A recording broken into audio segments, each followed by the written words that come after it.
What are you saying? You need me to slap you back into the war?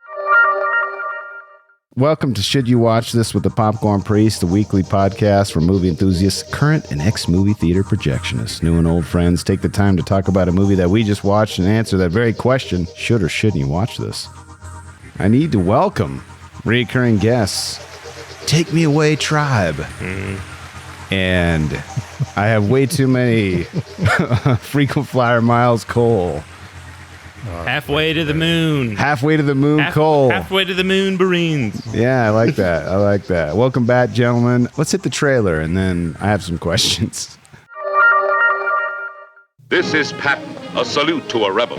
A man whom the New York Times described in an editorial 2 days after his death as a legend, spectacular, swaggering, pistol-packing, deeply religious and violently profane. Pistol-packing, a strange religious combination man. of fire and ice. George C. Scott as General Patton. If they followed my plan, I'd be there by now. I'd cut off the retreat of every damn German and hang on fire. I didn't pick you. Carl Malden as General Bradley. Ike picked you. You're one of the best field commanders I've got, but you don't know when to shut up, George. You're a pain in the neck. Sicily. France. The Battle of the Bulge. I will be proud to lead you wonderful guys into battle anytime, anywhere. Patton. Rated M. Rated M. So like a video game? I don't know, man. That's weird, right? Isn't that weird? Must have come from like a That must be system. like was that some vintage trailer? Yeah, but it sounded. It sounded like It sounds strange that they call them guys rather than like the soldiers or old troops. trailers. Yeah. So maybe I don't know what M means, but it's let's get into the description. The World War II phase of the career of controversial American General George S. Patton, directed by Franklin J. Schaffner. Schaffner. Which one do you like? I don't know. Franklin J. Schaffner. Top billed stars George C. Scott, Carl Malden, and Stephen Young. Written by Francis Ford Coppola, Edmund H. North, and Ladislaus Farrago. Schaffner. Franklin J. Schaffner. Franklin J. Schaffner, thank you. And Ladislaus Farrago. Ladislaus. Ladislaus. The best part of the show is Ladislaus. you try to Far- figure out last names. Maybe it's like Ladisla? Farrago. There's Like a two G's. It's like a telemarketer trying to... Ladislaus Farrago. Farrago. Runtime of 2 hours and 52 minutes. Way too long. What? Rated PG. Ladislaus Farrago. All right, I like mine better. Rated PG, but a 1970s PG. What would this be rated today? PG-13 at least. If they made it today, it would be a lot more violent and have a lot more swearing. It would be R. I think it'd be R. I think they'd include more F words. Would they?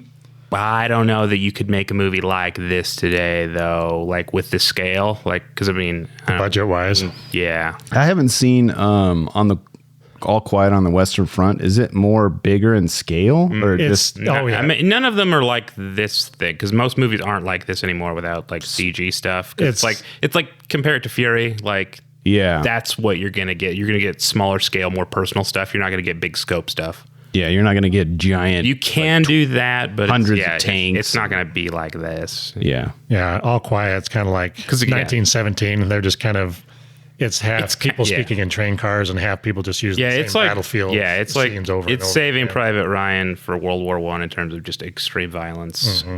Can I watch that? You know me. Yeah. No, you'd be able to. It's fine. The first half is really gory. It's not.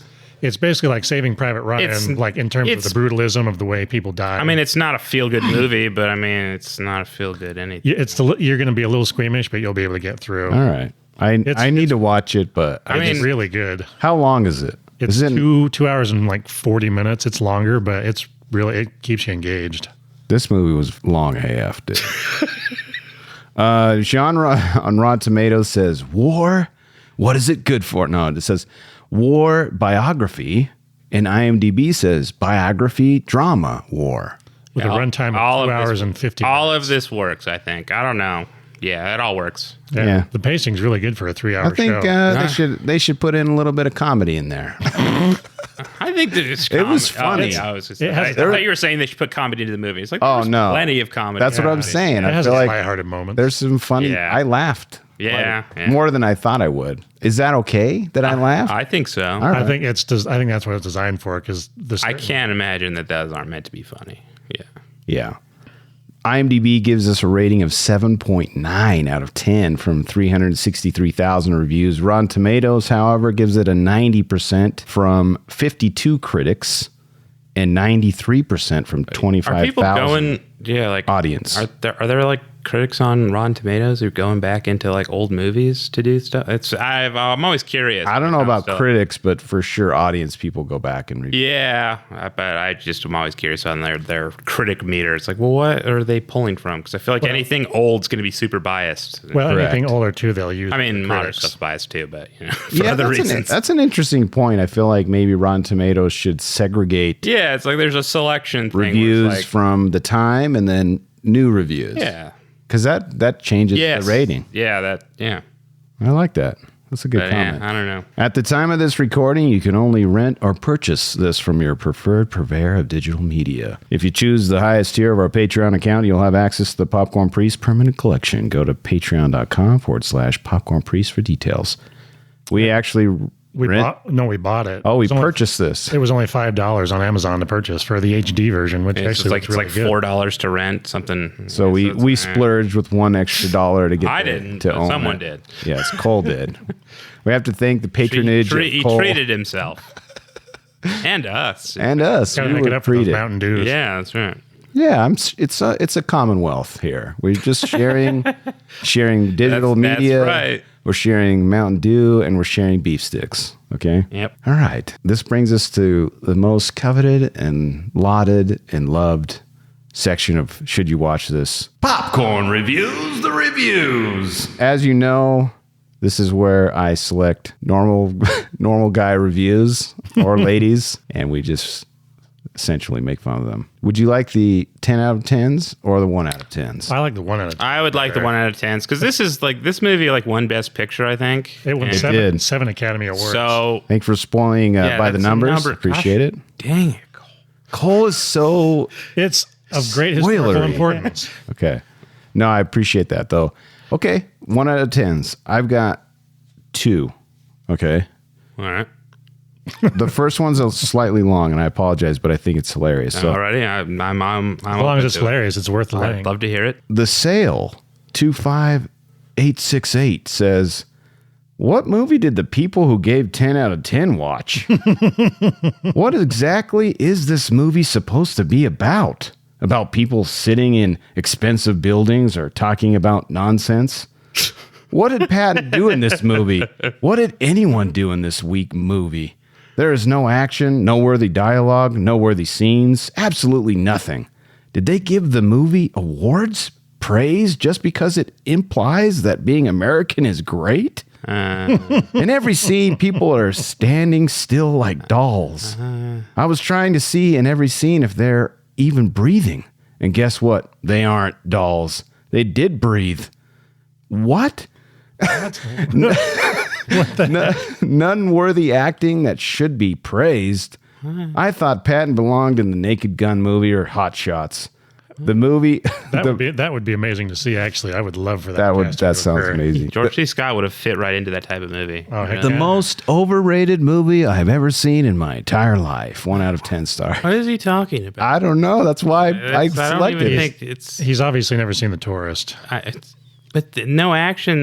There is some action, less than I thought there would be. But there's a ton of dialogue, and good dialogue. Yeah, what is it about? It's about World War II. I mean, half of it's fighting and half of it's strategic. Yeah, it's like what's going to happen with the next battle. That's why we select these, because it's fun. Mm-hmm. But I don't get it. I want to know what their 10 out of 10 would be. That would be good. Yeah. They'd actually recommend. You know what I should do is select the reviewer, because you can on IMDb, and see what other movies they've rated. Did we do that for the guy who apologized to his deceased wife? Oh, yeah. Man, that was the best. Amazing. From Cliffhanger. Go listen to Cliffhanger.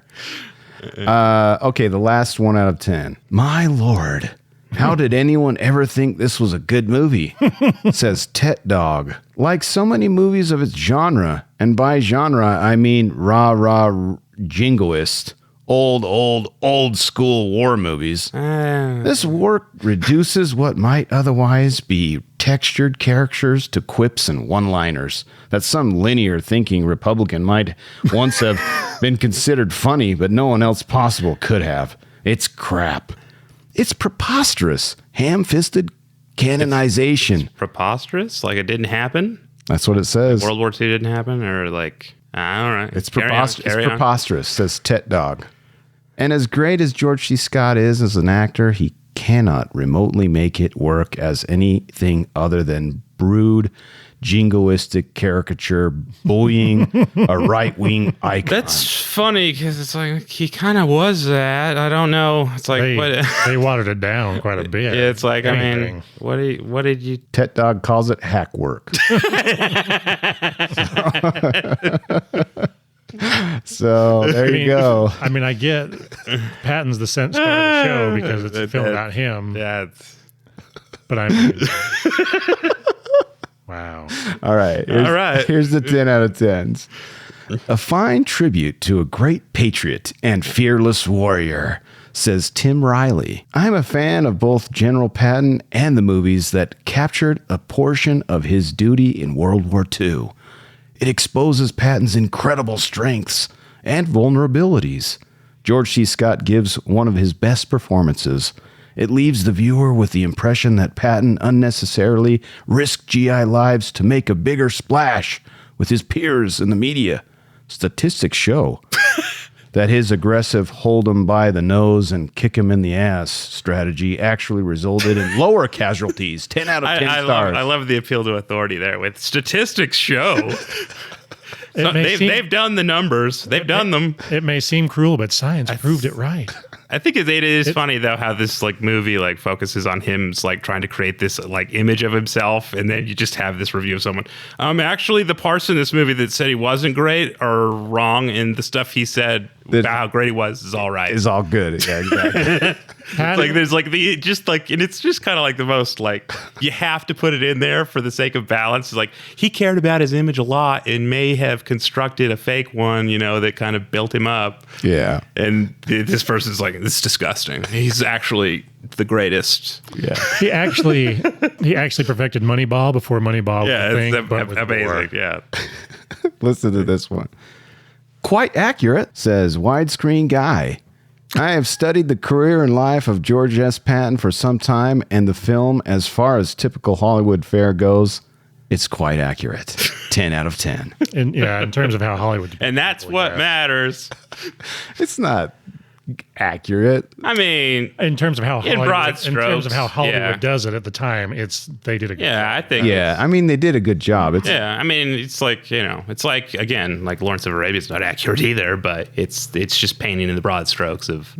Man, Lawrence of Arabia is so good. Yeah, it's like, I mean, that's not, I mean, the broader details of that, you could say, but Lawrence of Arabia is much better than this film. Don't turn into me and get sidetracked now. All right, sorry. We'll get to that. All right, last 10 out of 10. Thank you, Cole, for getting us on track. I recognize when it happens. General needs to stand in and you of all people order his troops forward. What a character, says Boba Fett 1138. Very rarely has there ever been a movie in which its main character was so important and totally unmissable. Unmissable. I don't know. The character can't be missed. Can't be missed. The character of George S. Patton Jr. is such a junior. Yeah, I think he is a junior. He was a junior. Yeah, right. They say it during that. Junior together. Junior. We named the dog Indiana. It's such a strong, unique, and dominantly present one that he is truly being the driving force behind this movie and the reason why this is such a great and fascinating movie to watch that I just never grow tired of. It even isn't really big a World War II movie. It even isn't really being. I read that wrong. It even isn't really being a World War II movie. It's just a biopic that happens during World War II. That happens to take place during World War II. Thank you, Cole. This is like the Die Hard Christmas movie argument. It's not really a Christmas movie. It just happens to take place during Christmas. And that involves a war going on in the background, sort of. Yeah, I mean, it's not a war movie. Who cares what that? I mean, what does that have to do with a general? They should have just had random distant explosions going off. What's with all this talk of promotion stuff? It's like that's what matters, not the war. Anyway. And that involves an Allied Army general. But the true focus of the movie is really on its main character and its very strong and unique personality. Having said that, it of course still has the look and feel of a World War II movie, complete with also plenty of epic battles. 10 out of 10. Okay. Thanks, Boba Fett 1138. This is the way. This is the way. This brings us to, should you watch this?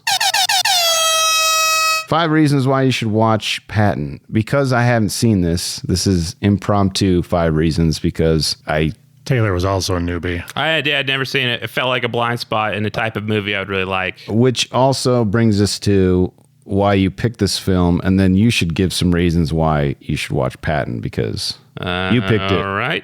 If you like the auteur era epic films. From the 70s and 60s. 60s, 70s, like Cleopatra. And Lawrence of Arabia. They were making a bunch of them. And this is, of the ones that focus on Americans, might be the best one. I don't know. I'd have to think about it because it's not biblical. It's not British Empire. That's true. So I don't know. So if you like that, you should watch this. Yes. That's the reason. Think so. If you like World War II in general, if you like tanks. If you There's like lots tanks. of tanks, and I gotta say the tanks were great. There's so many tanks. The tanks are great in this. I didn't know, and I was very pleased with the amount of tanks. We were pleased with the amount of tanks. Yes. The tank quotient was met. I like the explosions too. Those are both good. Okay, if you like explosions, but I would say there's not as much World War II action that you would expect to see in an epic. I disagree. I think there's only 3 or 4. It's true. Really big set pieces. But that's how those other movies are too. Like Lawrence of Arabia's got like 3 battles in it. It's not really about that. It's more about him, this eccentric British officer guy. Man, and that's kind of more. And it's kind of very. I mean, I think it's because you hate America and you hate being in America. Whoa, that's a hot take. That's the only difference. Now it has a different tone for sure. But wow, I just got said I was I'm just saying America. Well, no, I'm just saying that's part of the appeal of that is that it's kind of like this other lens. Yeah, in another seeing world. As the arrogant jerks kind of forcing their way I don't know. At least as an American, you don't really have a lot of context for it. Like, what about if you want to see George C. Scott's performance? That's probably the strongest reason, maybe, because it's like he is very interesting at the kind of the very weird, eccentric character that was. Well, and this is this general, the era of when it was Scott and Brando competing for like who was the bigger kind of star. Really? Was it those two? They had that same personality. They only did one take. They didn't like doing multiples because they felt like, really they had to do it once to get it right, because if you had to do it longer than that, it ruined the performance and it wasn't worth it. And they were like the two kind of... Man, they sound really difficult to work with. Oh, yeah, totally. Much like George Patton himself. So, but... good that's choice. The reason to watch it. Like his character and his personality, like he's really charismatic and he can be serious and then lighthearted, at the drop of a hat. And he's really good at carrying the pacing and kind of keeping you interested in him, like watching him, the internal struggle and wanting like to just stay and fight and like advance. I like the variety of landscapes too. Mm-hmm. Okay. We're in the desert and then, we're in like kind of like Italy looking like Mediterranean. And then we're in like frigid German forests. It does feel like, regardless if they're in the actual places, it feels like they are. Yeah. And if you just like World War II stuff, Saving Private Ryan, Band of Brothers, this is like an earlier, it's not as, cheesy in the way you kind of expect older stuff to be. I was surprised. Like there wasn't a lot of like people like dramatically holding their chest Over the top. Yeah. Yeah, not as much of that. Yeah, like, I just watched Zulu, for example, which has a lot of like bayonet stuff where it's like into the like, very fake and like very Wanting to make it. Which I mean, it's still a fun movie. But, Well, it's wanting to make it bloody and horrific, but also having those Hollywood standards. Yeah, back which I in the mean, day this where also you can go pulls over the top. This also pulls its punches for the movie, like as you would expect a movie of the era to do. It Yeah, doesn't. I agree. Well, especially Yeah, there's no like extreme language. There's no nudity, There or is profanity, or anything like that. Mild gore. There's some butt cracks. pretty And some tame. like missing limbs every now and Pretty then. But tame it's nothing. by like There's some modern corpse standards. butt cracks. Yeah, but everyone's just kind of wearing blood-soaked Yeah. bandages half the time. Yeah. Yeah. I mean, Well, it's very tame compared to today's standards. yeah. I think we gave it more than 5. Yeah, I think it has a lot going for it. All right. I love it. Let's get into by the numbers. For God's sakes, just give me the damn number! All right. This surprised me, but I know that's in the 70s. So Talking about the gross. the budget was $12 million. That's it. If we Yeah. adjusted it for inflation. Well, and here's the thing. So I had a box office haul, and it combined. It just said box office. It didn't say domestic or worldwide. Well, I don't Just- know that it would. Yeah, it probably would have just been domestic. It probably would have domestic Well, and maybe some places in Europe. Sure. And plus, too, I read that after all the awards, they had a re-release, I believe, in 71. The year yeah, you're right. afterwards, so I'm sure it probably wouldn't have accounted for that total either. So $62 million, and adjusted for inflation on the numbers, You're almost at $1 billion or 150 million. 369 million for adjusted Wow, I was way. for inflation. Dang, that's- So if we're talking about 62 million equates to 369, the budget would have been what, like 50, 60 50 million. to 60 million, which is a Okay. big budget film. But still, even today, it seems like you wouldn't be able to get that much That's out pretty of it for that big. much For money. this type of movie, That yes. seems low. For how But I long was just the saying, I movies was just do. thinking of like the way like the big CG Star Wars Marvel blockbusters. They Yeah, go. that's Those a are good one. over 100. Yeah, I know those are like, but those are all super CG heavy, and it's like I don't know what Fury cost. I mean, that's a smaller scale movie, but it's very similar in what Yeah. it does. So Interesting. Well, I looked up because I like these things now, and I think, Cole, while you're on your phone, you should look up what the best picture nominees were. I'm kind of curious. 1970. The budget for Fury was 68 million for context. Okay, interesting. Well, while you're looking that up, actually, it is the same. Cole, here are the top 5 grossing films from 1970. All right. Number 1, and I don't know some of these. I probably won't know most of them. That's Love Story from 1970 grossed $106 million. Love Story. Airport, Okay. 100 million. MASH, the movie. Okay. The Altman Airport one. made 100 million. Airport 100. is a movie. I have never heard of it. That's where Airplane comes Oh, is from, that the spoof. disaster movie that Yeah. they? Oh, okay. Interesting. Then I have seen Okay. clips of it. Yeah, that's where. Because it's like a beat for beat the same movie without all the spoof stuff. It's very weird. yeah, that's where they've got the plot from. So MASH made 81 million. Then Patton is number 4 at 62 million.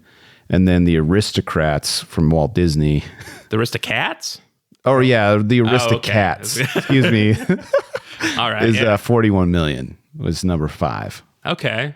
So while Cole's looking up the Oscar nominations, this won 7 Oscars, including Best Picture, Best Actor, Best Director, and Best Writing for Coppola and his. I think the writing's good. I do too. I didn't talk about it, but I think it's paced well. I think it has great characterization. That's what I was going to say. One of the pros to watch it is this is really Coppola in his prime when he kind of knew how to tell a story, like a really tight And I don't story. know. I think it does get into how he's.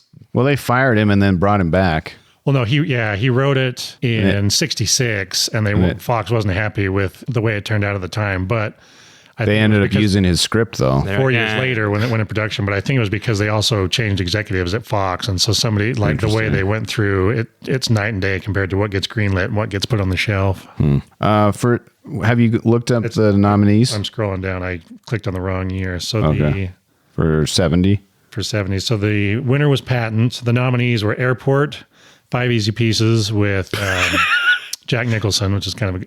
I don't know any of these movies. I cannot man. believe Love Story got nominated for Best Picture. I don't That even is know what that so- is. This might have been a dumb thing for me to ask you to look up, but we've done it. It's too late now. So it's what's his name? Ryan. It's the guy from the Stanley Kubrick movie. Oh, yeah, the Irish guy. And Barry Lyndon. Barry Lyndon. It's the main guy, Ryan O'Neal. Ryan O'Neal was in Love Story, where it's this rich kid and this poor girl that fall in love with each other, like against all odds, like Romeo and Juliet. Sounds terrible. It's so terrible. It's so cheesy. I mean, okay. It's the Academy having terrible nominees. And MASH was the other nominee for Best Picture. It's only there's 5 back then, right? Mm-hmm. Okay. Speaking of Best Picture, first PG-rated film to win Best Picture. Really? Because they were all G before that? I don't know. It's either that's interesting. G or R. They thought PG. You know what? I think they're right, actually. Parents' guidance is suggested. Parental guidance is suggested. The perfect description of what's in this movie. Yeah. I think we should not have a PG-13. That's dumb. Yeah. Because you should go and look. It's your job. Yeah, it's parental guidance. Yeah. And part of the reason, too, and the stupid thing about PG. Well, I mean, it's none of it's. You get your one F word before it becomes R if you use more than one. The whole system. Well, if you space it out, you can do too. I've seen that. You can do, as long as it's not the act of fornication, you can use, if it's out of anger, you get 2 now. Yeah, okay. That sounds right. You can't say it the way it's the action of. Yes. All right. George C. Scott filmed the opening speech in 8 takes. Scott insisted that he deliver the complete speech each take rather than picking up lines according to camera angles. Wow. So he did it 8 times completely through. Well, did they have multiple cameras? I don't know that there were. I'm trying to remember. Well, I looked that up too. Was it like a three camera sitcom? Probably. Just all did it live. Because you can see where it changes the way that flag tilts angles. Yeah. 3, and you capture him from 3 different angles as he's walking back and forth. In the August 1970 edition of American cinematographer, director of photography Fred J. Cohenkamp said of Scott's opening speech, which was done at Sevilla Studios in Madrid, that the actor did it in 6 to 8 times for various technical reasons, such as close-ups and camera angles, but that Scott never flubbed once, quote, never once. In fact, I can't remember him once during the picture flubbing because he didn't remember a line or got confused. That's awesome. Yeah, no, he has such long dialogue. That's one of the things people loved about him was he was really, once you said action, like he really inhabited the role and would just go for it. That's insane. I was just, there are times where at the end of a speech or something he said, I'm just thinking, man, how did you remember? It's a lot of dialogue. Yeah. The opening speech, which was shot last, was originally intended to be at the beginning of the second half after the intermission. Huh. I think it was better to be at the front. It's better at the beginning.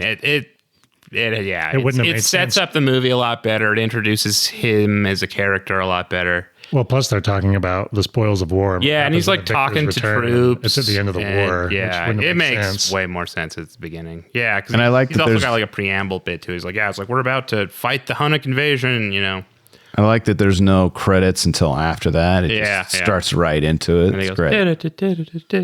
We didn't put that as one of the reasons to watch it, and I think the score. The score is Gary Goldsmith's score is really subtle, but it works. Amazing. Yeah, it's very good. It's very, very, very good. One of the few Oscar-nominated major films without a single female actor listed in the credits.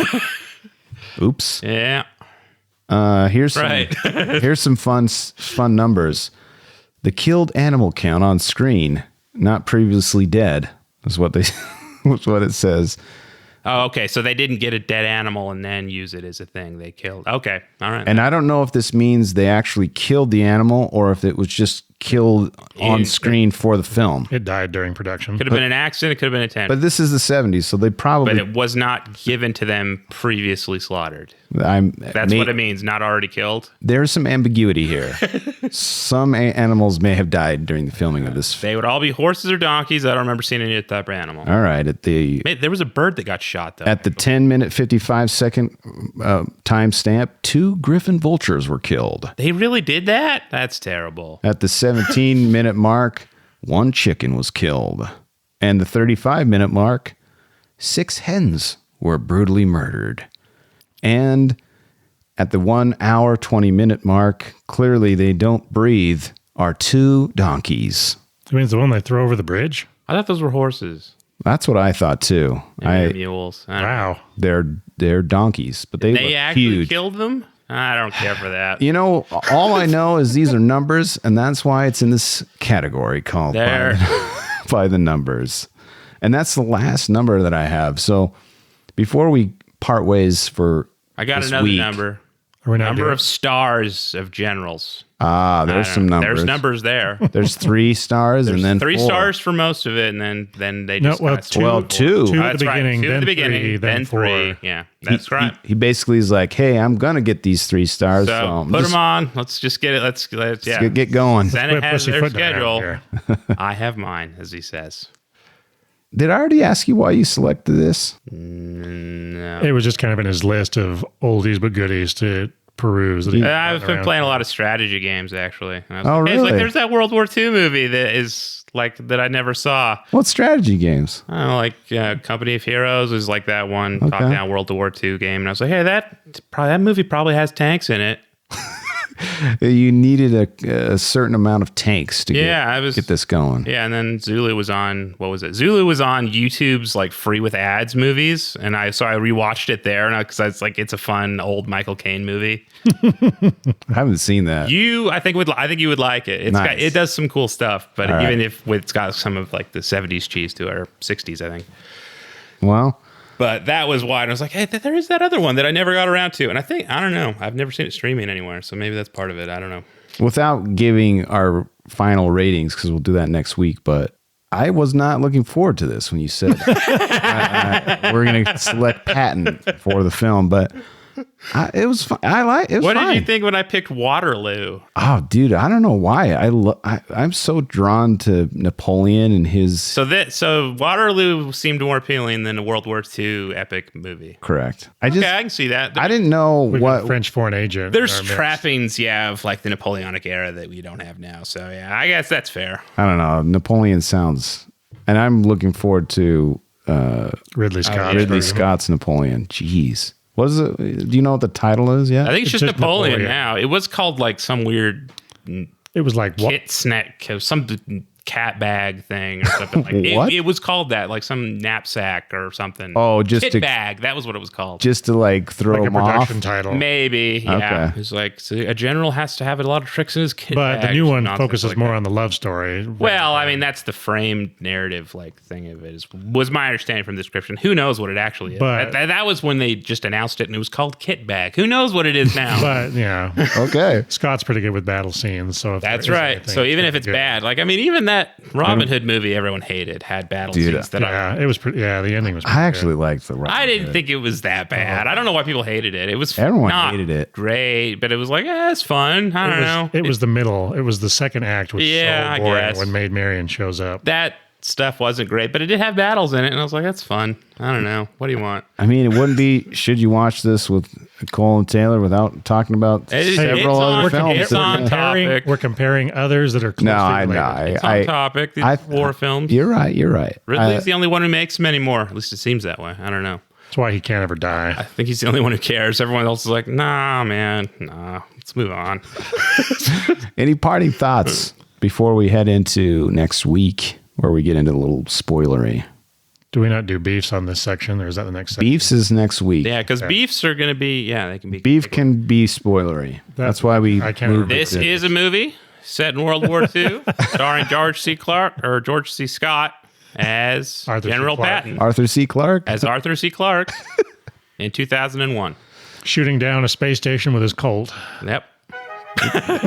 Wow. Well, at this point, there may be spoilers up ahead. So if you want to watch and then come back next week and join us for our breakdown of what was a very,